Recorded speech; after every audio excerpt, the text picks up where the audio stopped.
महाबली हनुमान का एक धाम,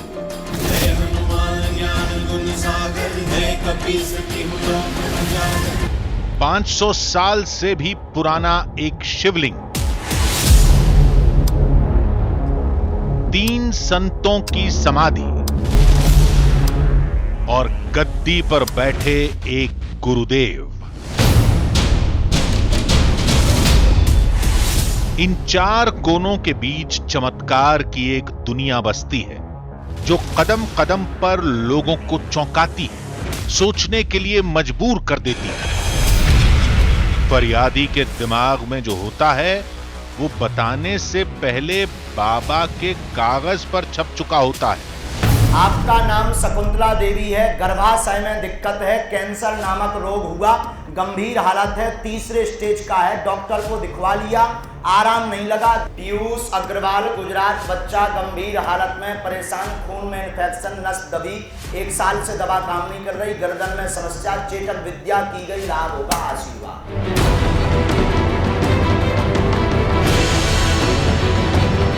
पीड़ित के दिल में जो बात होती है वो कुछ बोलने से पहले बाबा की जुबान पर होती है। कृपा होगी, पूर्ण लाभ होगा। घर में एक ना एक बीमार 2017 से है, घाव बना गले में, कैंसर नामक रोग हुआ है। उसे बोल बिगाड़ा। कुछ बोलने की जरूरत नहीं, कुछ बताने की जरूरत नहीं, बस बाबा के सामने खड़ा होना है। फिर समस्या से लेकर समाधान तक सब कुछ पल भर में आपके सामने। लोग कहते हैं ये बाबा का चमत्कार है। बाबा कहते हैं ये चमत्कार महादेव, महाबली और सैकड़ों दिव्य शक्तियों का है जो धाम परिसर में 24 घंटे तैनात रहती हैं। इस दावे की पड़ताल के लिए आज आपके सामने बहुत कुछ ऐसा होगा जो आज तक कभी नहीं हुआ, और आधी हकीकत आधा फसाना की टीम के साथ भी कुछ ऐसी घटना होगी जिसका सामना आज तक हमने कभी नहीं किया। कैमरामैन नदीम अंसारी, आपका नाम है, आपके बेटे का नाम नवीद है, पढ़ेगा, खुश रहेगा।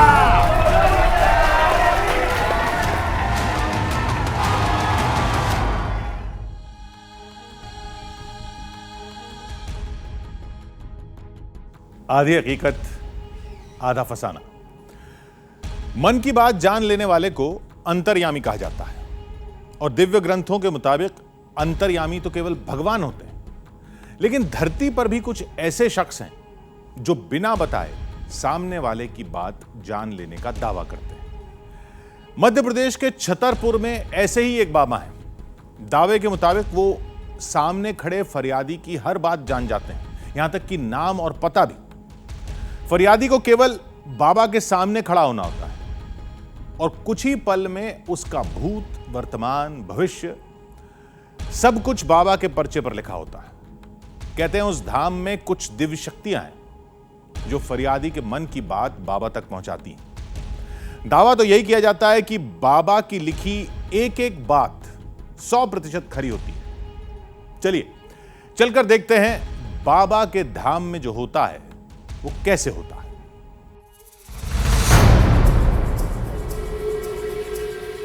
बिना बताए सब कुछ जान लेना ये तो भगवान का काम है।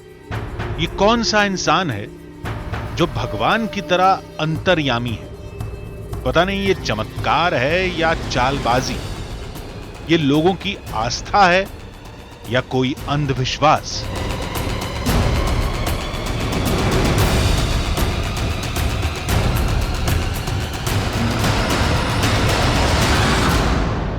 तो ये है बागेश्वर धाम। बड़ी छोटी सी नॉन डिस्क्रिप्ट जगह है। साल 2 साल पहले अगर आप पन्ना या छतरपुर में पूछते तो शायद ही कोई आपको बता पाता, लेकिन पिछले कुछ सालों से ये जगह सोशल मीडिया पर बेइंतहा वायरल है। वजह यह है कि यहाँ पर एक पर्चा बनता है, दरबार लगता है और आपकी हर जानकारी को उस कागज़ पर दर्ज कर दिया जाता है, वो भी बिना आपसे पूछे।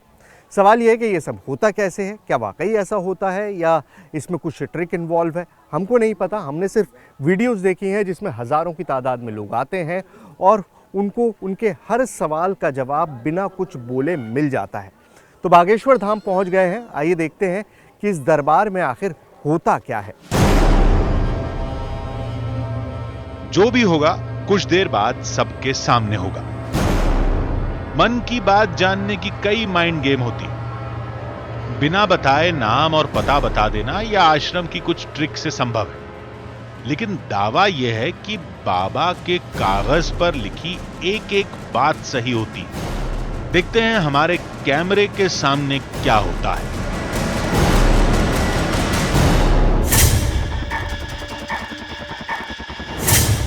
किसी को सूचना दिए बगैर हमारी टीम सीधे दरबार में पहुंच गई,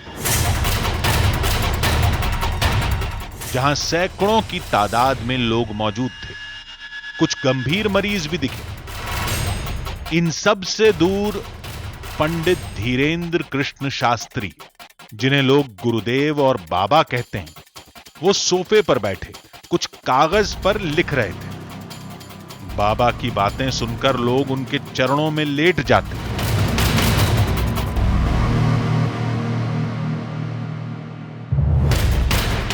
हमने दरबार में ही बाबा को पूरी बात बताई, आने का कारण बताया।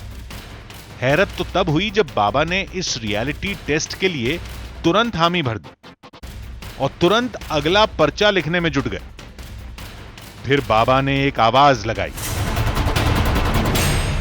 कुछ नंबर रात्रि के रह गए थे। 2-3 दिन से कौन कौन रुका हुआ है? अच्छा, 2-3 दिन का है। इमरजेंसी नंबर आइए। फरियादियों का कोई क्रम पहले से तय नहीं था। इस महिला को बिना नाम और नंबर के बुलाया गया। बिना कुछ बोले महिला बाबा के पास बैठ गई।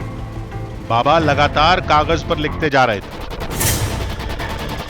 हमारी हर हरकत पर नजर थी। लिखने के बाद बाबा ने महिला को करीब बुलाया। नजदीक आए माता जी। बोलो बागेश्वर धाम की। बोलो माता जी। कार जी है बालाजी के चलो। हैं? रोग दोग बना। कहाँ से आई आप? दिल्ली से आई हैं। दिल्ली में कहाँ रहती हैं? गाजियाबाद में रहती हैं।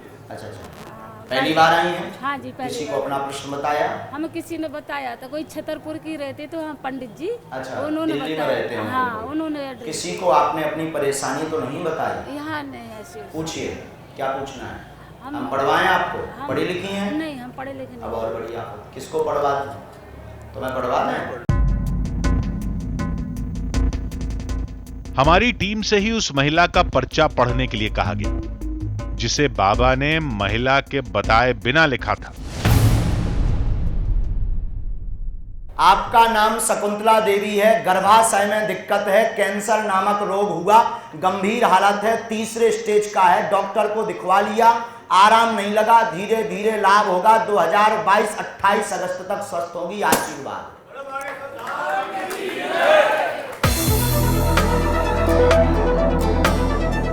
पर्चे पर बाबा की बताई सारी बातें लिखी थी, वो भी नाम के साथ। बाबा ने नाम भी नहीं पूछा था।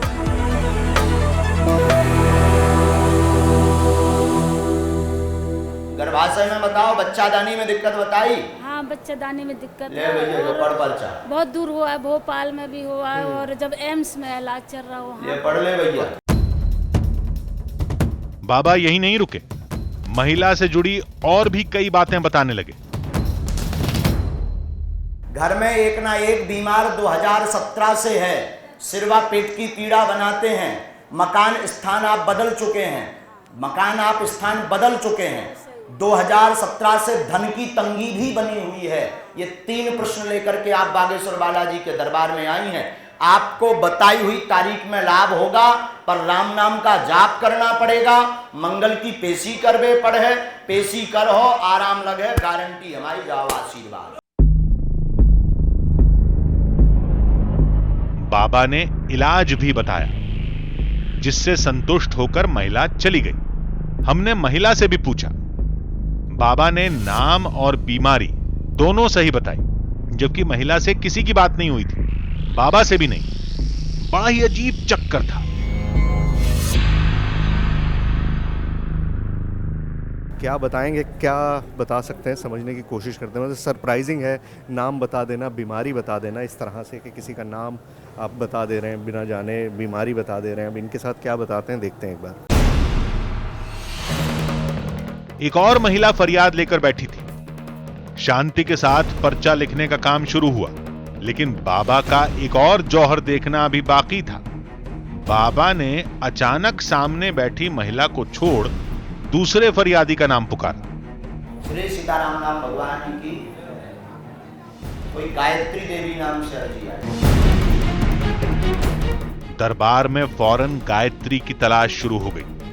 वो महिला कमरे के एक कोने में मिली।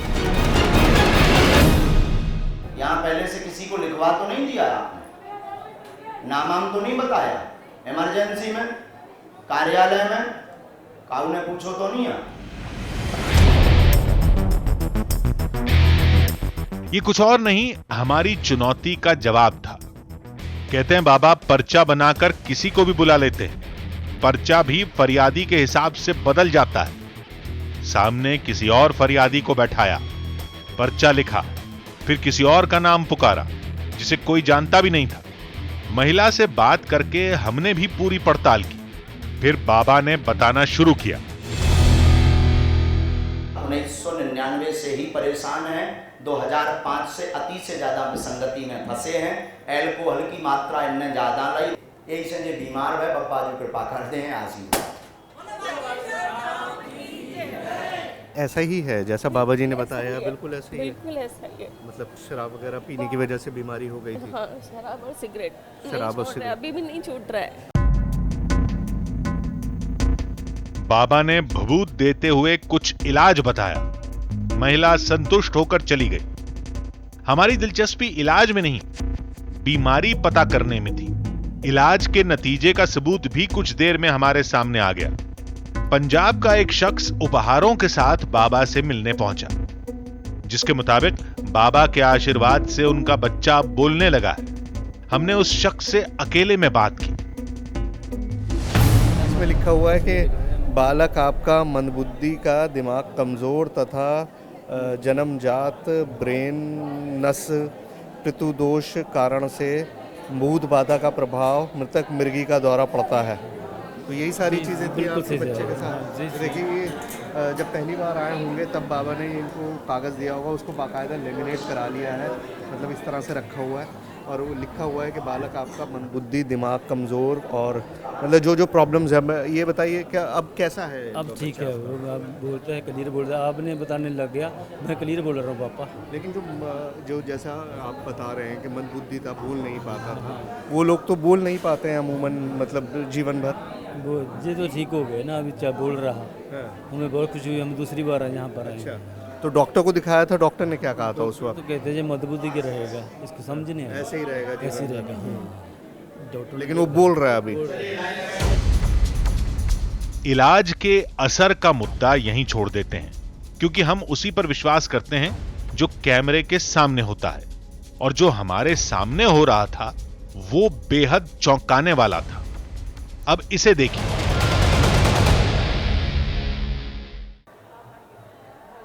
तुम्हारे घर से हैं, पढ़ी लिखी हो? अब और बड़ी बात, हमने लिखा गुम गए हैं, पति हैरान है, उन्हीं को परिवार ढूंढ रहा, उसी कारण उत्पात घर में मचा है, वह स्वास्थ्य भी खराब बना रहता है। पता लगेगा, वर्तमान में मकान से 177 किलोमीटर की दूरी में है। पता जानकारी लग जाएगी, किसी कंछेदी नाम के एक रिश्तेदार के द्वारा जानकारी लगेगी और घर आ जाएंगे, पर 17 दिन लगेंगे। आशीर्वाद।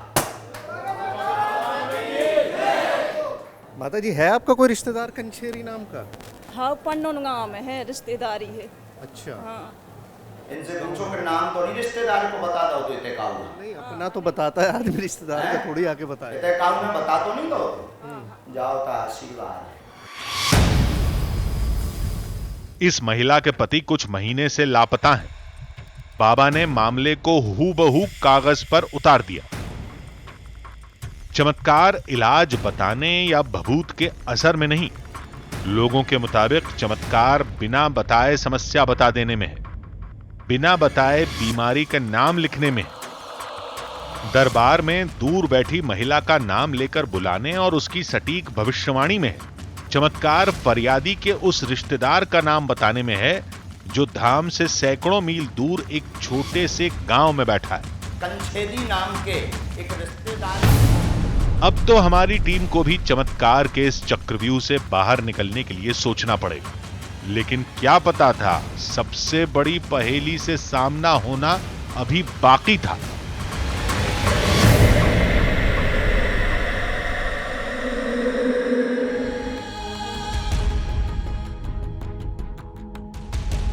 अब होने को कुछ भी हो सकता है दरबार में पहले से ही धाम के आदमी बैठे हों, यह भी हो सकता है कि धाम में फरियादी की सारी जानकारी पहले ही ले ली जाती हो। हालांकि धाम में रोज 5 से 6 हजार फरियादी आते हैं। इतने लोगों की जानकारी जमा करके बाबा तक पहुंचाना और याद रखना एक नामुमकिन काम है। तो फिर बाबा ये सब कैसे जान लेते हैं? बिना किसी के बताए फरियादी की सारी जानकारी पर्चे पर कैसे लिख देते हैं?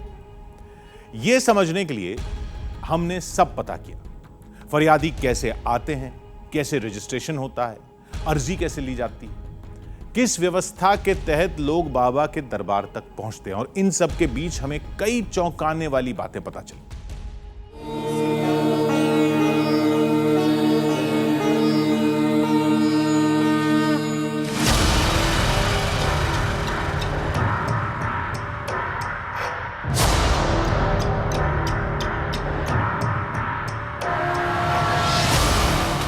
धाम में उमड़ी इस भीड़ को देखिए, लोग इससे भी ज्यादा तादाद में पहुंचते हैं। आखिर आस्था की वो कौन सी डोर है जो लोगों को इतनी दूर खींच लाती है? हमारी टीम अब इसी पड़ताल में जुट गई।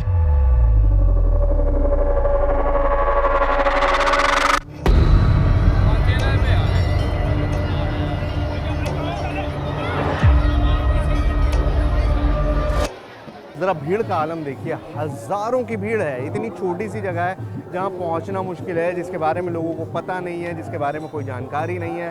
सोशल मीडिया के ज़रिए खबरें चली हैं, लेकिन लोग उम्मीद के साथ, इस उम्मीद के साथ कि उनकी सारी परेशानियाँ हल हो जाएंगी, उनकी बीमारियाँ दूर हो जाएंगी, उनके साथ जो दिक्कतें चल रही हैं वो सब दूर हो जाएंगे, इस उम्मीद के साथ हज़ारों की भीड़ इस तरह से बागेश्वर धाम में आती है और बिल्कुल डॉक्टर की तरह पर्चा बनवाती है और इंतज़ार करती है कि किस तरह से, जैसे डॉक्टर दवाइयाँ लिख के देता है, आप किसी MBBS डॉक्टर के पास जाते हैं, किसी फिजिशियन के पास जाते हैं, वो आपकी पूरी बीमारी वगैरह लिख देता है, लेकिन बीमारी जानने के लिए टेस्ट करवाता है। यहाँ पर वो सब नहीं होता और उसी लिए ये भीड़ है, हज़ारों की तादाद में ये लोग हैं जिनको पता है कि यहाँ पर जाएंगे, बाबा के सामने खड़े होंगे और उनके हाथ में एक पर्चा दे दिया जाएगा जिसमें वो सब कुछ लिखा होगा जो उनके दिल में है, जो उनके दिमाग में, और किसी को नहीं पता है, लेकिन फिर भी उस पर्चे पे वो सब दर्ज कर दिया जाएगा।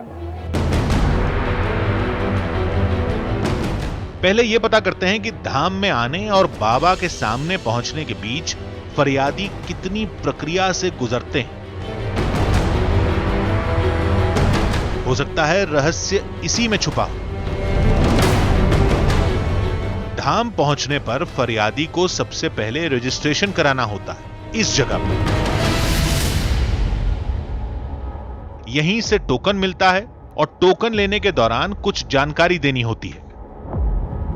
इस ऑफिस में आकर आपको टोकन लेना पड़ता है और टोकन के लिए पर्ची आपने बनाई जाते हैं जिसमें आपका नाम लिखा होता है, स्थान और मोबाइल नंबर लिखा होता है, और फिर उस पर्ची को आप यहाँ दे देते हैं। मतलब 3 चीज़ें हैं जो आप बताते हैं।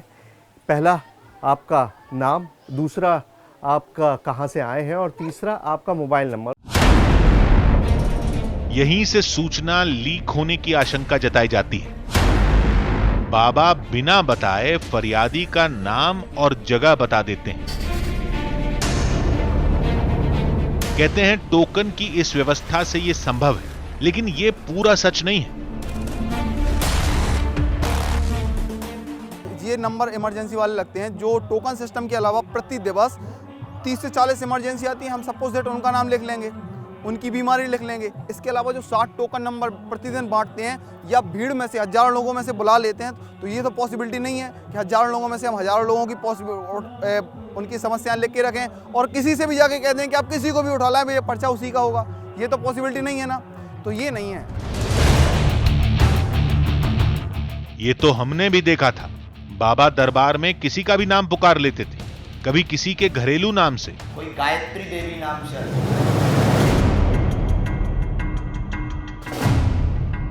तो कभी फरियादी के साथ आए उस शख्स के नाम से जिसका रजिस्ट्रेशन में भी इस्तेमाल नहीं हुआ है। आप भी देखिए, कोई गायत्री देवी नाम से अर्जी आई।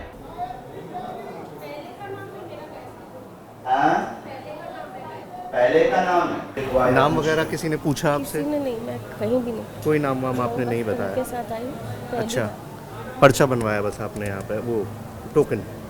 हाँ, टोकन इनके नाम का है, मैं इनके साथ आई। अच्छा, आप इनके साथ। सुना आपने, टोकन पति के नाम का था, बाबा ने दरबार में पत्नी का नाम पुकारा और वो भी इनके किसी पुराने नाम से। इस तरह रजिस्ट्रेशन से सूचना लीक होने की अटकल को सही नहीं मान सकते। फिर चक्कर क्या है, इसको धाम के नजरिए से समझते हैं।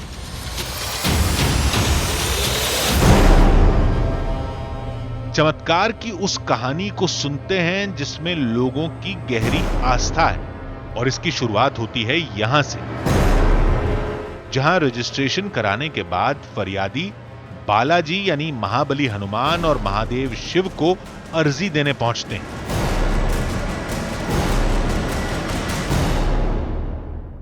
जब आप अदालत में पहुंचते हैं तो सबसे पहले क्या करते हैं, आप अपना केस फाइल करते हैं, अपने केस को जज के सामने पेश करते हैं। अब यहाँ पर जो ये पोटलियाँ आपको दिखाई दे रही है, पूरा प्रोसेस उसी तरह से है। जो लोग बागेश्वर धाम में आते हैं सबसे पहले अपनी अर्जी लगाते हैं। ये जो पोटलियाँ लाल कपड़ों में बंधी हुई लटकी हुई हैं, और एक दो नहीं है, हज़ारों की तादाद में इस पूरे मंदिर में, तो ये एक तरह से वो अर्जियाँ हैं जो लोगों ने यहाँ पर फाइल की हैं। जो भी परेशानी है वो अपने मन में सोची और लाल कपड़े में पोटली बना के यहाँ पर बांध दी। और बीच बीच में आपको ब्लैक पोटलियाँ भी दिखाई दे रही होंगी। ये ब्लैक प्रेत बाधा से रिलेटेड हैं। जिन लोगों को प्रेत बाधा है वो ब्लैक कलर में बांधते हैं, और जो नॉर्मल अपना पैसे वैसे या परेशानी से जिससे भी आप ग्रसित हैं उसके लिए अगर आप आते हैं तो आप इस तरह से रेड कलर में बांधते हैं। तो 2 कलर कोड्स हैं। सिस्टम बिल्कुल वैसा ही है कि आप सबसे पहले अपना केस सबमिट करते हैं, अपनी अर्जी लगाते हैं। तो ये जो सारे आपको नारियल दिखाई दे रहे हैं बेसिकली अर्जियाँ हैं। इसी जगह पर महादेव और महाबली का मंदिर है, जहां अर्जी लगाने के बाद फरियादी मंदिर की 21 बार परिक्रमा लगाते हैं। इस दौरान मन में मुराद को लगातार दोहराया जाता है। मान्यता यह है कि इस जगह पर धाम की पूरी शक्ति निवास करती है।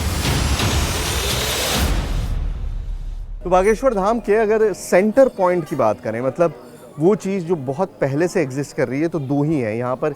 एक शिव मंदिर है और दूसरा ये जो आपको बालाजी का मंदिर दिखाई दे रहा है, बेसिकली दक्षिण मुखी हनुमान का जो मंदिर है वो यहाँ का सेंटर पॉइंट है। और जो महाराज जी हमेशा बात करते हैं, जैसे भी आपने सुना होगा, जो वीडियोस देखे होंगे उसके अंदर वो बात करते हैं कि सारी शक्ति जो उनकी मिलती है वो यहीं से मिलती है, बालाजी के दरबार से मिलती है। तो ये आप समझिए सेंटर पॉइंट है और इसी की परिक्रमा लगानी होती है। 21 परिक्रमा आपने अपनी फाइल लगा दी, उसके बाद आप 21 परिक्रमा लगाते हैं, 21 बार मंदिर के इर्द गिर्द घूमते हैं और उसके बाद फिर आपकी पेशियों का सिलसिला शुरू होता है। तो हर मंगलवार को लोग आते हैं, हर रोज़ आते हैं और लगातार परिक्रमा जो है यहाँ पर चलती रहती है।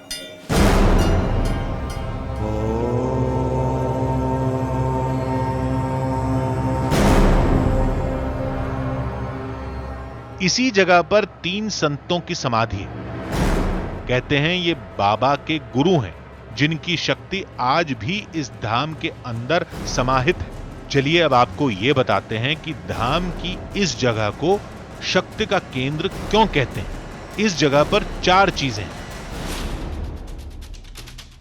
पहला, बालाजी यानी महाबली हनुमान की प्रतिमा। दूसरा, महादेव की प्रतिमा।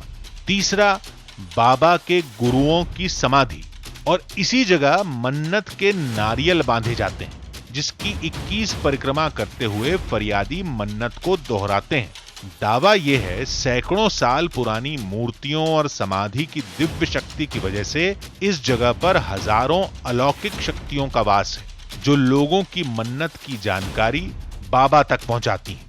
और बाबा बिना किसी के कुछ बोले, बिना कुछ बताए मन की सारी बातें जान जाते हैं। कोई भी आता है तो अलग अलग प्रकार की अर्जी लगती है, यानी भूत प्रेतों यानी तांत्रिक भूत जिनको रहता है उनके लिए काले कपड़े में अर्जी बांधी जाती है, और जो मनोकामना रहती है उसके लिए रेड कपड़े में, और शादी ब्याह के लिए येलो कपड़े में 21 पैकर्मा लगा के जो मनोकामना होती है वो बालाजी के यहाँ बोलते हैं, और उनसे वो करके जो वहाँ वो करते हैं वही महाराज जी के पास खबर आ जाती है। अगर आपको भूत प्रेत से संबंधित कोई भी बाधा है, भूत प्रेत प्रसाद से संबंधित आपको कोई भी शक्ति ऐसी आपको लग रही है, या आपके परिवार में या आपको कहीं पे ही बताया गया, तो आप वहाँ मंदिर में पहुँचेंगे तो आपको स्वतः आंतरिक मार पड़ने लगेगी। वो दिखेगी नहीं कहाँ से मार पड़ रही है, कैसे मार पड़ रही है, लेकिन वहाँ पे आपको आंतरिक मार पड़ेगी। ये सबसे बड़ी शक्ति है। ये गुरुदेव उपस्थित हों या ना हो, गुरुदेव अगर धाम से बाहर भी हो ना तब भी ये होता है। जो लोग लंबे समय से आ रहे हैं, बाबा से मिलते हैं, धाम की व्यवस्था से जुड़े हैं, इनका दावा है कि धाम की अलौकिक शक्तियों का एहसास कई बार किया गया है। आपने बहुत पास से एक्सपीरियंस किया है। जी जी। आप खुद बताइए, क्या आपने वाकई महसूस किया है कि कोई अलौकिक शक्ति है या बस? नहीं है सर, शक्ति है, हमने खुद महसूस किया है। जाते भी रहते हैं, मतलब हफ्ते में तो मान लीजिए जाना आना लगा ही रहता है। जब मन हुआ तब चले गए, तो विश्वास भी है। और कोई ऐसा मतलब वहाँ पे कोई ऐसी चीज़ नहीं है कि मतलब फ्रॉडपन हो या कोई उस तरह का हो, जो है सच्चाई है सामने है।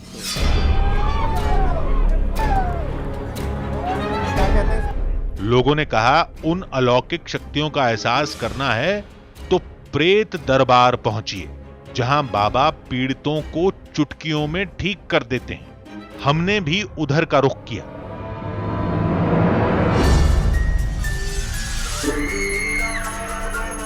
अभी मुझे बताया गया है कि प्रेत दरबार लगता है। प्रेत दरबार मतलब यहाँ पर जिन लोगों के ऊपर प्रेत का साया होता है, जैसा लोग मानते हैं, वो यहाँ पर आते हैं और उनका इलाज होता है। किस तरह से होता है आइए देखते हैं। पूरे दरबार में अजीब हरकतें हो रही हैं। कोई चीख रहा था, कोई चिल्ला रहा था, कोई सिर पटके जा रहा था। कुल मिलाकर माहौल बेहद भयानक लग रहा था। देखिए बाबा भी यहाँ पर आए भी नहीं हैं, सिर्फ ये आरती यहाँ पर आई है और यहाँ का माहौल बदल गया। अभी तक जो महिलाएं बहुत शांत बैठी हुई थी, वो अजीबोगरीब तरीके से चीखना, चिल्लाना और शोर मचाना शुरू कर दिया। आप बिलीव नहीं कर सकते कि अभी चंद मिनटों पहले तक ये सब लोग ठीक बैठे हुए थे। अभी बाबा जी नहीं आए हैं, लेकिन उसके बावजूद प्रेतों की हालत आपके सामने है। तभी दरबार में बाबा पहुंचे और देखते ही देखते दरबार में चीख पुकार और तेज हो गई। बाबा के हाथ हरकत में आए, कुछ मंत्र बुदबुदाना शुरू किया और इसके साथ ही लोग तड़पने लगे। ये देखिए, एक उंगली का इशारा होता है और सारे लोग जो है वो अजीबोगरीब तरीके से फ्रेंजी में आ जाते हैं, नाचना शुरू कर देते हैं। आप सिर्फ ये देखिए यहाँ पर किस तरह से एक हाथ का छोटा सा इशारा है, एक हाथ का छोटा सा इशारा है, उंगलियों का इशारा है, और उसके बाद एक पूरे क्राउड में एक अजीब फ्रेंजी डेवलप हो जाती है, अजीब चीख पुकार मचने लगती है, नाचना शुरू कर देते हैं।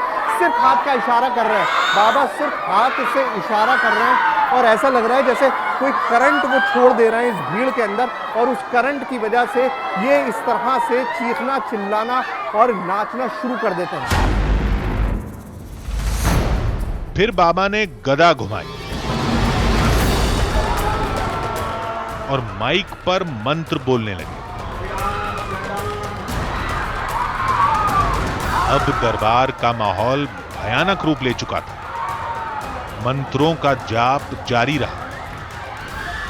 अचानक सब कुछ धीरे धीरे शांत होने लगा। कुछ देर पहले जो महिलाएं मंत्रों को सुनकर चीख रही थी, वो अब शांति के साथ भगवान की पूजा के बाद आरती ले रही थी। क्या हो गया था आपको?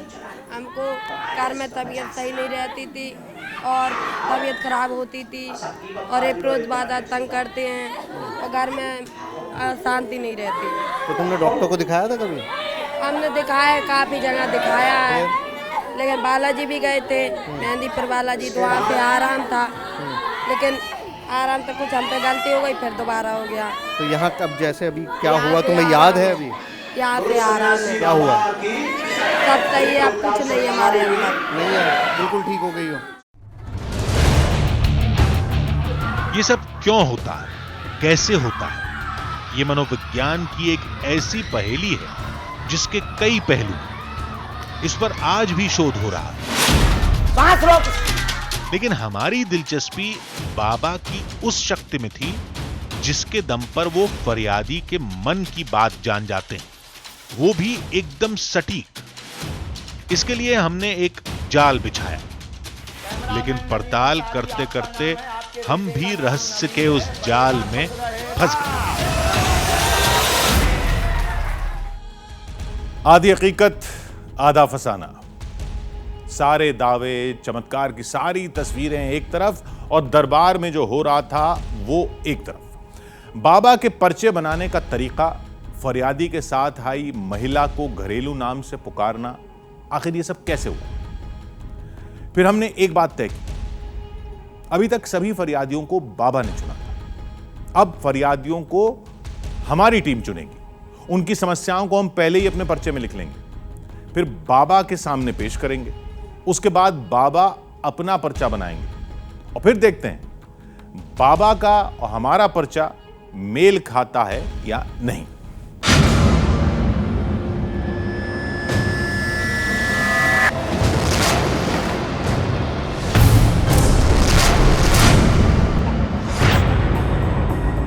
नया दिन, नए फरियादी और ढेर सारी नई अर्जियां, लेकिन हमारे लिए चुनौती वही पुरानी। बाबा मन की बात कैसे जान जाते हैं, बिना बताए फरियादी की बीमारी कैसे बता देते हैं? इसके लिए अपने पुराने फॉर्मूले को लागू करने का वक्त आ गया था। दरबार के एक फरियादी को लेकर हमारी टीम कमरे से बाहर निकली। देखिए, जैसा मैंने आपसे कहा कि बागेश्वर धाम का रियलिटी चेक हम करेंगे। अब पर्चे तो बाबा बनाते हैं, तो बाबा ही बनाएंगे, लेकिन मैं उससे पहले एक पर्चा खुद बनाऊंगा। मैंने आपसे कहा था कि मैं लिखूंगा यहाँ पर और ये समझने की कोशिश करेंगे कि जो हमने लिखा है उससे जो बाबा पर्चा बनाते हैं वो कितना मैच करता है। नाम बताइए पहले तो आप मुझे अपना। अर्जुन सिंह नाम है आपका? अर्जुन सिंह मेरा नाम है। अच्छा, और आपके बेटे का क्या नाम है? इनका सचिन सिंह। और आपके बेटे का नाम है सचिन सिंह। ठीक है, तो देखिए सबसे पहले मैंने नाम लिख लिया है। एक तरफ अर्जुन सिंह है फादर और सचिन सिंह इनके बेटे, मतलब दो चीज़ें हमने नोट कर ली। अब इसमें से एक नाम तो बाबा क्योंकि नाम बता देते हैं बहुत आसानी से, तो बता पाएंगे। आप कहाँ से आए हैं? बैंगलोर से। बैंगलोर से। ठीक है, ये मैंने बैंगलोर भी लिख लिया। और प्रॉब्लम क्या है? प्रॉब्लम इनको हो गया टॉन्सिल, गले में टॉन्सिल हो जाता है। अच्छा, सचिन के गले में टॉन्सिल हो जाता है। ठीक है, टॉन्सिल गले में। ठीक है, और जब भी इनका एग्जाम या कुछ स्कूल का था तभी होता हो। अच्छा, जैसे अब कल डॉक्टर को दिखाया? डॉक्टर को दिखाया, फिर डॉक्टर ने क्या कहा? ऑपरेशन होएगा। अच्छा, ऑपरेशन के लिए हमने फिर डॉक्टर ने ऑपरेशन के लिए कहा? जी। ठीक है, तो ये इन्फॉर्मेशन आप अपने पास नोट कर लीजिए, मैंने भी नोट कर ली।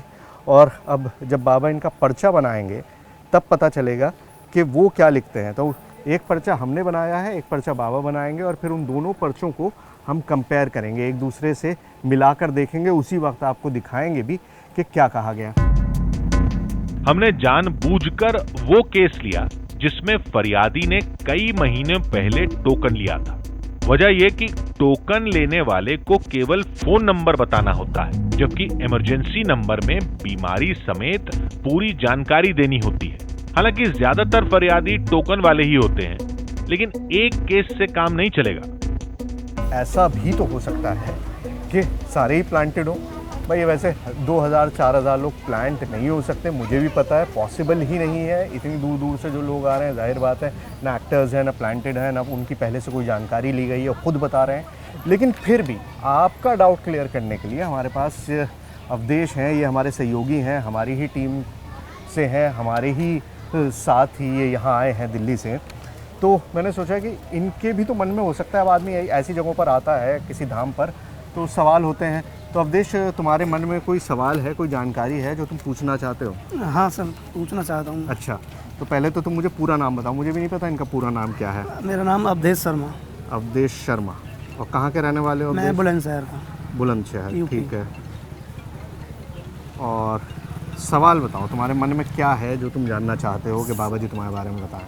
सवाल ये है कि मतलब तरक्की ऊपर जाने के लिए, तरक्की कैसे हो, मतलब अच्छा, पैसा कमाया जाए, कैसे कमाया जाए, तरक्की है। तरक्की और पैसा। कोई और ऐसा स्पेसिफिक चीज़ जो तुम चाहते हो कि जिसकी तुमको जवाब मिले?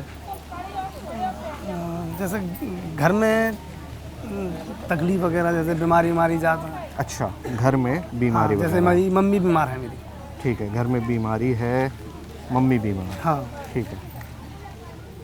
चलो, मेरे ख्याल से इतना काफ़ी है, या कुछ और भी है जो नहीं? बस मम्मी को कम दिखाई देता है, मतलब उसकी कम दिखाई देता है। हाँ। देखिए, ये बड़ी स्पेसिफिक चीज़ आई है कि मम्मी को कम दिखाई देता है, मम्मी को आँखों की प्रॉब्लम है। तो अब ये एक चीज़ है, जैसे वहाँ पर बड़ी स्पेसिफिक बीमारियाँ वो बता रहे हैं कि गले में है, सर में है, पेट में है। अब ये अवधेश का हमने लिखा है, एक तो पैसा और तरक्की, चलो मान लिया कि आदमी हिसाब लगा ले कि यंग आदमी आया है, यही पूछेगा। क्या दिखाई कम देता है, मतलब माँ की आँख में प्रॉब्लम है, वो हम समझते हैं कि किस तरह से हो सकता है। आइए, आ गए भाई, वो आ गए, आ जाओ। बोलो सन्यासी बाबा की। बाबा दरबार में पहुंच चुके थे। श्री बालाजी सरकार की। हॉल खचाखच भरा था। सचिन अपनी बारी का इंतजार कर रहे थे और दूसरे फरियादी जो हमारी टीम के सदस्य हैं, वो साथ खड़े थे। देखते हैं बाबा की भविष्यवाणी कितनी सच निकलती है। इन सभी का पर्चा पहले से ही हमारी जेब में था, जिसे बाबा के पर्चे से मिलाना था।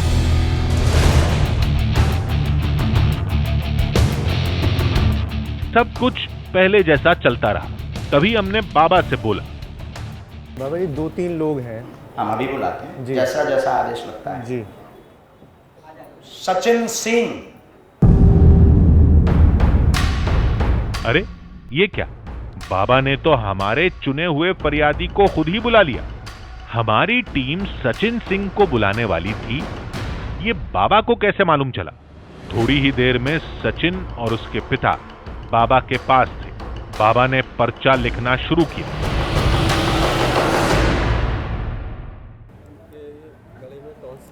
कोई बात नहीं, कौन है ये? बेटा, यहाँ पहले से किसी को परेशानी बताई? किसी ने पूछा आपसे?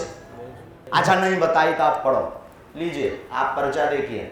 गले में दिक्कत है, स्वास्थ्य ठीक नहीं, गले में छाले बने रहते हैं, पीड़ित रहते हैं, टोटका किया गया, लाभ होगा, बेटा को आशीर्वाद है।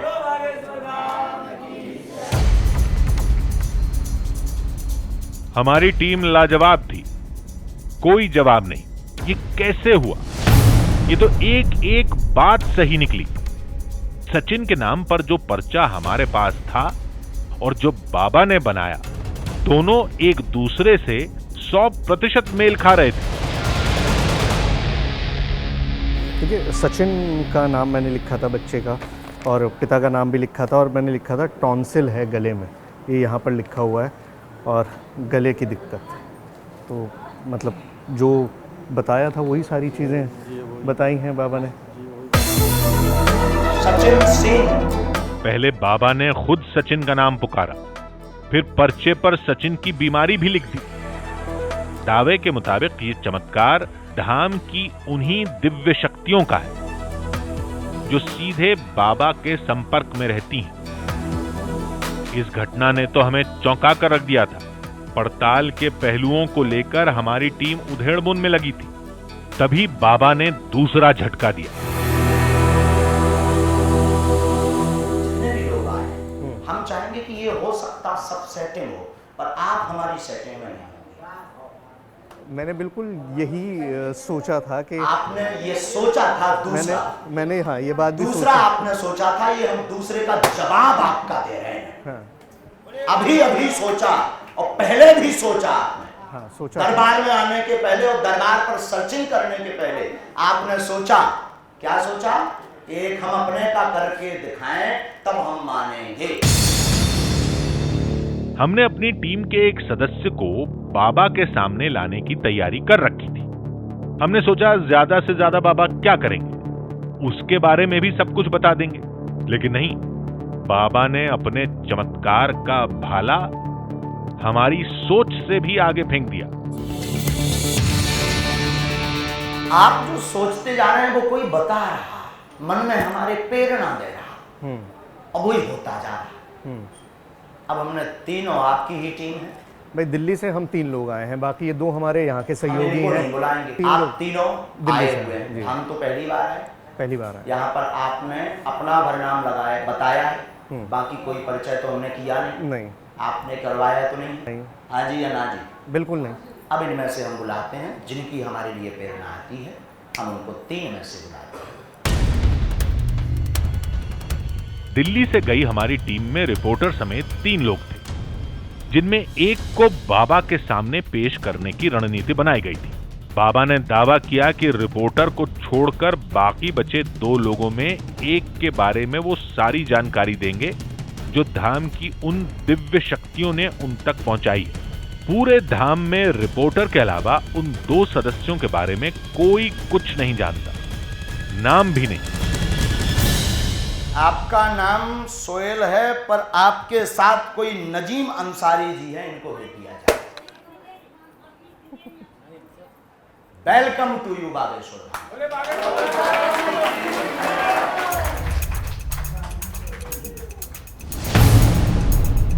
अरे ये तो हमारे कैमरामैन का नाम है, जो हमेशा कैमरे के पीछे रहते हैं, जिन पर लोगों का ध्यान भी नहीं रहता। फिर बाबा ने नाम कैसे बता दिया? हमने तो किसी और को पेश करने की योजना बनाई थी, लेकिन बाबा ने कैमरामैन का नाम ले लिया। हालांकि नाम पूरा सही नहीं है, लेकिन असल के काफी करीब है। इन लोगों से किसी से पता कर लिया हो? खैर आप मान रहे हैं कि ऐसा नहीं है। नहीं, दुर्गेश के साथ हम 2 दिन से रह रहे हैं, नहीं पता है। दुर्गेश को भी पता नहीं, आपके पत्रकारों को भी पता नहीं, पर आपके बेटे का नाम नहीं इनको पता होगा। Yes no? Welcome, come here. पूरे एमपी में अगर इनके बेटे का कोई नाम इस वक्त जानता होगा तो मैं जानता हूँ। पूरे एमपी में अगर कोई जानता होगा तो कोई नाम जानता होगा तो आप जानते होंगे। दूसरे बागेश्वर वाले बालाजी जाना तुम्हारे चाँदपुर खन की। लीजिए, कैमरामैन नजीम अंसारी आपका नाम है, आपके बेटे का नाम नवीद है। बढ़ेगा, खुश रहेगा, खुश रहेगा, और तुम्हारी जैसी हाइट का है, पढ़ेगा, बुद्धिमान है, आगे जाएगा, दोनों बच्चियां खुश रहेंगी। आशीर्वाद। इनके बेटे भी पता है, 2 बेटियां, 2 बेटियां वो भी पता है, सबसे छोटी बेटी है वो भी हमें पता है। जी बिल्कुल ठीक। सबसे छोटी बेटी है वो भी पता है। कुशीनगर के हैं ये भी हमें पता है। कुशीनगर के रहने वाले हैं वो भी हमें पता है। मामला थोड़ा चौंकाने वाला है, लेकिन किसी की निजी जानकारी फेसबुक और ट्विटर से निकाली जा सकती है। हमारे कैमरामैन का भी फेसबुक प्रोफाइल है, लेकिन बात केवल एक की नहीं। धाम में रोजाना 4 से 6 हजार लोग आते हैं।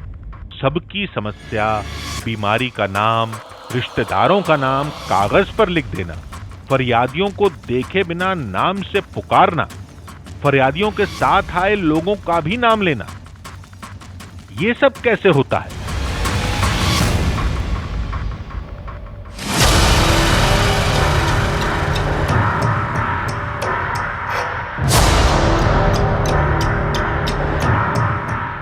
कोई किसी की मन की बात कैसे पढ़ लेता है? कोई क्या सोच रहा है ये कैसे पता चलता है?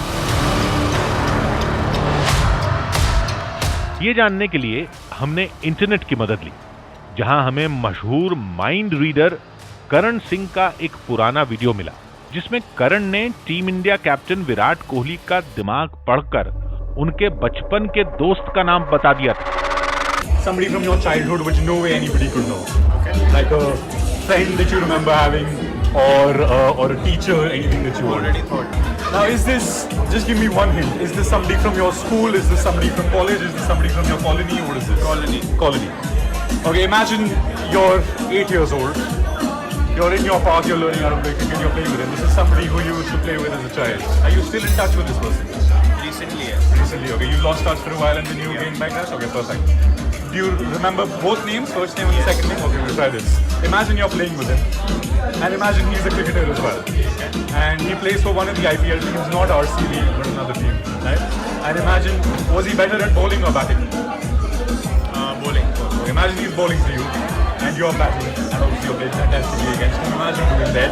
And the commentators, let's say Harsha Bhogle is commenting, and he says XYZ runs up to bowl from this end.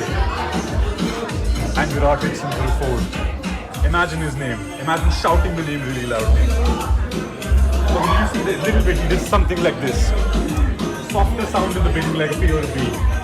A P, thank you. Don't react much, but I'll try to do this. Generally imagine shouting the name. Can you spell the name in your head? Yes. Well, that was fairly quick. The first name is not very long. 5 or 6 letters, yes? Yeah. 6 letters? Yeah. Okay. Pick a letter somewhere in the middle of his name, in the middle of the first name. Yeah. And say that to yourself. That's a Y, yes? We'll try this. I'll try to get this name as close as I can. Okay? Keep saying this to yourself. I might not get the second name right. Does the second name start with an N? Yeah, okay, I think I have this. I'll show all of you what I think it is. Don't say what I've written. I'll show all of you. Keep it completely to yourself. You close your eyes as well. Right? Have a look. Right, got it? Hey. Got it? Yeah? Got it? Now everybody here is proof that I can't change what I've written. I'm going to count to 3. I want you to tell everybody the friend that you're thinking of, and their reaction will tell you if I got it right or not. 1, 2, 3. Piyush Nagpal.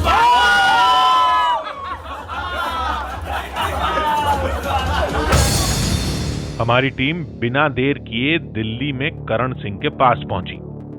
मिलते ही पहला सवाल दागा, ये mind reading क्या बला है? मैं अपने आप को स्टेज पे म्यूजिशियन बहुत रेयरली बुलाता हूँ। मैं अपने आप को साइकोलॉजिकल इल्यूजनिस्ट बुलाता हूँ, जहाँ पे मैं साइकोलॉजी और इल्यूजन मिक्स कर रहा हूँ, क्योंकि साइकोलॉजी, ह्यूमन साइकोलॉजी जो है, can tell you so much about people. Body language से क्या क्या बताया? कुछ भी सोहेल, अगर आप अपनी फैमिली से जैसे क्लोज हो, अगर आपके घर पे कोई झूठ बोलता है तो आपको पता चल जाता है। अगर आपके कोई बहुत क्लोज दोस्त कोई आपको कुछ बोलता है तो पता चल जाता है। वही चीज़ आपको पता चलती है क्योंकि आप उस इंसान को बहुत अच्छी तरह जानते हो। कई बार आई एम श्योर आपके साथ और लोग जो घर पे देख रहे हैं उनके साथ भी हुआ है कि कोई स्ट्रेंजर भी ऑफिस में या चलते सड़क में अगर कोई आपको कुछ बेच रहा है तो आपको पता है कब कौन झूठ बोल रहा है। तो वही चीज़ अगर मैं अपने शोज़ में अप्लाई कर रहा हूँ, and I am doing it for entertainment, it's the same. You can figure out anything, their names, their date of birth, कि अब क्या बीमारी है उनको, उन्होंने ब्रेकफास्ट में क्या खाया था, वो ढंग से सोए हैं कि नहीं रात को, उनका सर दर्द कर रहा है कि नहीं। There so much you can figure out just based on their body language. हमने करण को धाम और धाम के बाबा की पूरी कहानी बताई, हर तस्वीर से रूबरू कराया। फिर करण ने जो बताया वो हैरान कर देने वाला था। जैसे बहुत सारे बाबा जब हम बात कर रहे थे, वो बोलते हैं कि हमको भगवान की दी हुई शक्तियाँ ये हैं वो, मेरे में वो नहीं है। मुझे ये नहीं पता कि उनमें है कि नहीं, बट अगर मैं बिना शक्तियों के कर सकता हूँ ये चीज़ फॉर एंटरटेनमेंट, तो हु इज टू से कि वो सेम चीज़ नहीं कर रहे हैं। That is my logic behind it. आपका नाम शकुंतला देवी है, गर्भाशय में दिक्कत है, कैंसर नामक रोग हुआ। बाबा ने कई लोगों की समस्या बताई, बीमारी का नाम लिया, खून में इन्फेक्शन, नस दबी। हमारे कैमरामैन के बेटे का नाम बताया। आपके बेटे का नाम नवीद है, बढ़ेगा बस रहेगा। हमने करण से कहा अगर सारा खेल माइंड रीडिंग का है तो कुछ करके दिखाइए। तो करण, आपने हमको समझा तो दिया और आपने बता भी दिया कि किस तरह से किया जाता है, हाँ। लेकिन प्रैक्टिकली जिस तरह से वो चमत्कार करके दिखा रहे थे, हाँ। अब आप इतना दावा कर रहे हैं तो चमत्कार भी ठीक है। चमत्कार करने से पहले बहुत इंपॉर्टेंट है कि लोगों को ना लगे कि हमने सेटअप करा हुआ है। मैंने आपको ये नहीं बोला कि एक्टिंग कर लेना या हेल्प कर देना, ऐसा कुछ नहीं करा। ठीक है, तो आपके कोई बच्चे हैं? बता देता हूँ, मेरे 2 बच्चे हैं। तो आर यू कंफर्टेबल फर्स्टली कि आपके 2 बच्चे हैं, तो आर यू कंफर्टेबल कि बड़े बच्चे का नाम मैं फिगर आउट करने की कोशिश करूं और सबको बता दूं? आप कर सकते हैं तो करिए, मुझे लगता नहीं कि आप कर पाएंगे। ठीक है, ये जानते भी नहीं है कि मेरा बच्चा लड़का है लड़की है, कुछ नहीं पता। बहुत ही बढ़िया। ठीक है, तो जो भी ये बड़ा बच्चा है उनके बारे में सोचिए कि आज उनका बर्थडे है। आज जहाँ पे हम दोनों मिले हैं हमारे शूट के लिए नहीं, बट उनकी बर्थडे की प्लानिंग करने के लिए। तो केक कट रहा है and all of us are singing happy birthday to you, happy birthday to, and फिर वो नाम आप अपने दिमाग में बोलिए और ये जो भी नाम है दोहराते रहिए इन योर माइंड, कुछ भी जोर से नहीं, बस बोलते रहिए अगेन एंड अगेन। तो now I want you to think उनके नाम के बीच में कोई भी एक लेटर, जैसे मेरा नाम करण है, KARAN, तो R सोच सकते हो, बिल्कुल मिडिल लेटर, बिल्कुल मिडिल लेटर सोचो। ठीक है, तो जो भी ये लेटर है अपने दिमाग में बार बार बोलते रहिए। ओ, कैमरा पे शायद ये कैच हुआ होगा, शायद नहीं होगा, जरा सा ये करा आपने, मैं थोड़ा एग्जैजरेट कर रहा हूँ, बट मुझे लगता है बिकॉज ऑफ दैट जो लेटर आप सोच रहे हो is the letter A। Yes, almost आपकी एक्सप्रेशन ऐसी थी कि आप A आउट लाउड बोलने वाले हो। ए ही सोच रहा था। क्या आपने मन में can you count the number of letters in his name? जोर से कुछ नहीं, बस मन में काउंट कर लीजिए। Done, okay, that was fairly quick, ये ज्यादा लंबा नाम नहीं है। तो next thing, can you think of the first letter? जो भी फर्स्ट लेटर है इसके बारे में सोचिए। Okay, last letter. What I do Sohail is मैं लिख के कैमरा को दिखा देता हूँ कि मुझे क्या लगता है कि नाम क्या है, आपको दिखाने से पहले। हो सकता है सोहेल मेरा लास्ट लेटर में शायद मैं गलत हूँ, मैं 2 लेटर में कंफ्यूज हूँ, बट ऐसा ही कुछ होना चाहिए नाम। मैं कैमरा में दिखा देता हूँ, जो भी कैमरा के पीछे अगर आपको उनका नाम पता है तो प्लीज़ रिएक्ट मत करिएगा। आई थिंक ये नाम होना चाहिए। सोहेल मैं 3 तक गिनूंगा, जब मैं 3 पहुंचूंगा आप नाम बताना मुझे। 1 2 3। शाज। जैसा कि मैंने कहा कि लास्ट लेटर में शायद मैं गलत हूं, आई गॉट शाद। एब्सोल्युटली, मतलब उसका नाम शाज है। शाज मतलब यूनिक। हाँ। यूनिक, और वो D और Z में थोड़ा सा मैं कंफ्यूज हो गया, but that is as close as it I can get. I mean this is again, मेरे में कोई शक्तियां नहीं है, मेरे को भगवान ने कोई शक्तियां नहीं दी हैं। बाबा ने जिस तरह हमारे कैमरामैन और उनके बेटे का नाम बताया, ठीक उसी तरह एक माइंड रीडर ने हमारे रिपोर्टर के बेटे का नाम बता दिया। फर्क बस यही है कि एक ने ये काम धाम में किया और दूसरे ने अपने घर के ड्राइंग रूम में। दोनों तस्वीरें आपके सामने। आप किस तस्वीर पर यकीन करते हैं या किस तस्वीर के साथ जाना चाहते हैं, ये आप और आपकी सोच पर निर्भर करता है।